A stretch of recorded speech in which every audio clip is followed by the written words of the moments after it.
All right, so for today's video, we are going to be taking a look at both the NWS and the Knipex combination pliers. Now, the Knipex pliers that we have in this video are labeled as high leverage combination pliers, but I felt that they fit best compared to these NWS combination pliers, with the fact that the rivets are relatively the same distance away from the cutting knives. So I felt that this pair of Knipex was a better option than just the standard pair of combination pliers that we've taken a look at here previously on the channel.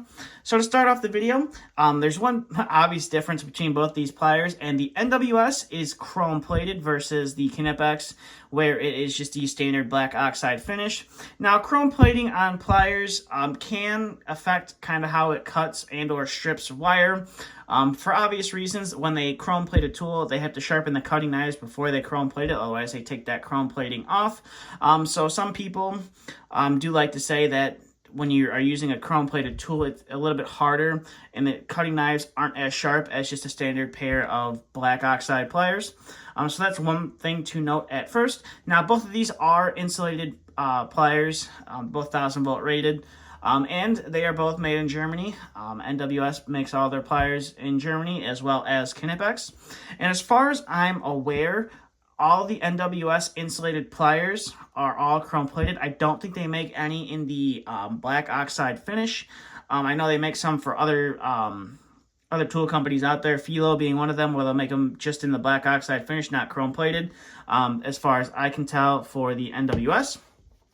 Now, the NWS, the handles, I would say aren't as comfortable as the Knipex, but that's just my personal preference. I've been going with the Knipex handles for a lot longer than the NWS handles, so I'm a little bit biased towards which handles I like.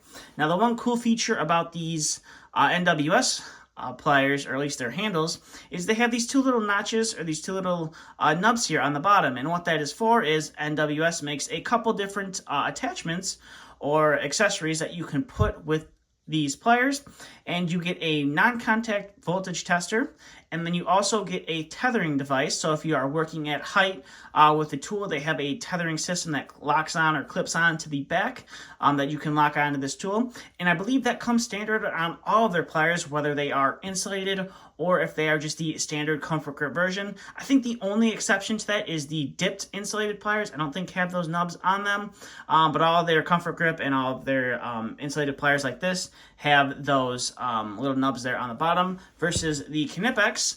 The standard insulated tools don't have those tether points on them. They do sell insulated tools with the tethers. I believe the part number for it just has a T on the end of it. But that is cool that NWS does feature that on all of their pliers, not just their insulated, or not just one set of pliers. It's pretty much universal on all of their pliers that have these style of grips on them, which is nice.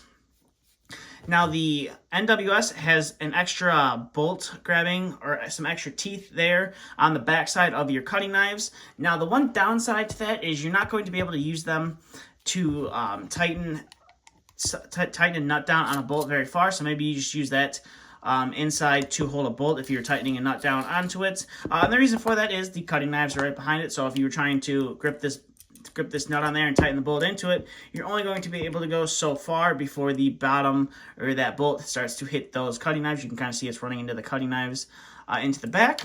Now, on the Knipex, you only have one spot to grab, so you don't really have to worry about that. That's pretty much all you have to grab with the Knipex. And on the back side, it's just a circular cutout for on the back side of the cutting knives.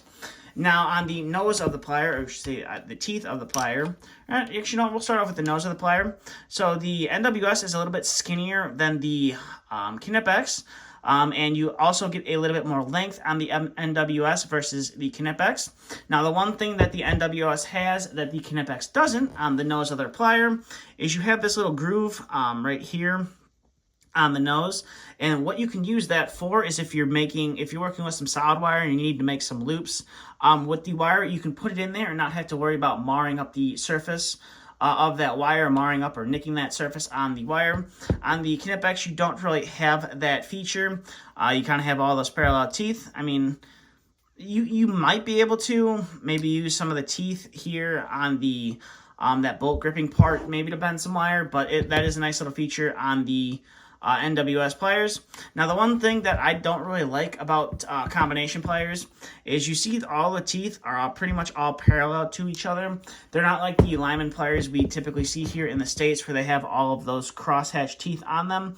And pretty much what the crosshatching does is allows you to get a lot bigger of a bite into the material. So if you're trying to pull off the insulation on this lovely number 10 wire that I've shown in previous videos, you're going to get a lot more grip with the cross hatching versus the teeth that are all pretty much all parallel to each other. They're going to slip a lot easier.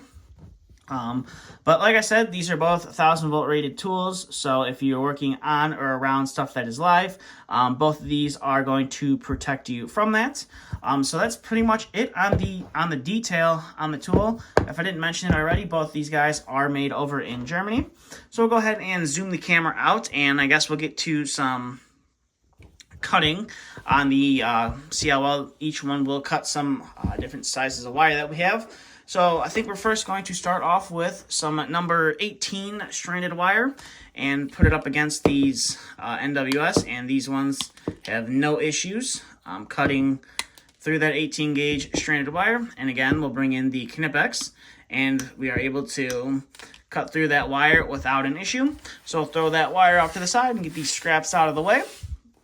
And we'll bring in some number 12 stranded wire, and we'll start off with the NWS, and the NWS are able to power through that wire without any issue. And we will now bring in the Knipex, and again, we are able to power through that 12 gauge stranded wire without any issue. Now, the one thing that I've noticed about the NWS over these Knipex is the NWS tends to shoot the wire out of the back once you've cut it. See if I can't show that to you. So you can see the wire kind of shoots out of the back, whereas just the standard Knipex ones kind of holds onto it there in the back. So that's one thing that I've noticed about that when cutting through some conductors. So I'll set those off to the side and bring in this number 10 wire. And we'll go ahead and cut through that. And we are able to power through that. You definitely can feel it cutting through the thicker gauge wire in your hands, but it's definitely not like anything too uncomfortable. So that was number 10 stranded with the NWS. We'll bring in the Knipex and go through it again. And as you see, no wire is shooting out of the back. It likes to hold it into the back. That's one thing that I've noticed with these. So as you see, both are able to go ahead and chop through that 10 stranded without any issues. Now we're going to go ahead and bring a piece of 8 stranded in. So it'll be a little bit more to cut through, but we'll go ahead and start with the Knipex since we have them already in my hand, and we are able to chomp through, and it shoots that wire out of the back, shoots that 8 gauge stranded wire out of the back. Get all this stuff out of the way, and we'll bring in our NWS and might as well finish off this wire. Definitely a little bit louder of a snapping sound when you're cutting through this 8 stranded, but again, you don't really have to use that much force when cutting through this 8 stranded wire. So we'll go ahead and get all those other scraps out of the back, and then we'll move up to some Romex wire. So might as well start with the NWS since we have it right here. This is 14-2 Romex wire, and we'll go ahead and chop through that. Definitely can feel it when it cuts through. You can definitely feel that snap or that cut vibrating down the handles. That's one thing that I've noticed with these. So they can obviously cut through that 14-2 Romex without an issue, and then we'll bring the Knipex, and you definitely don't feel as much snapping when you're cutting through that 14 as you do with the NWS. That is something that I've noticed. So we'll set that off to the side, and we'll bring in our 12 gauge or our 12-2 with ground Romex, and we'll go ahead and start with the Knipex since we already have them here. Definitely have to use a little bit more force when cutting through these, but you are able to cut through it without any issues with the Knipex. Now we'll bring in the NWS, and we are able to cut through it. But again, you have a lot louder of a snapping sound, and you definitely can feel that vibration a lot more in your hand compared to the Knipex. So overall, these are both definitely a nice pair of combination pliers.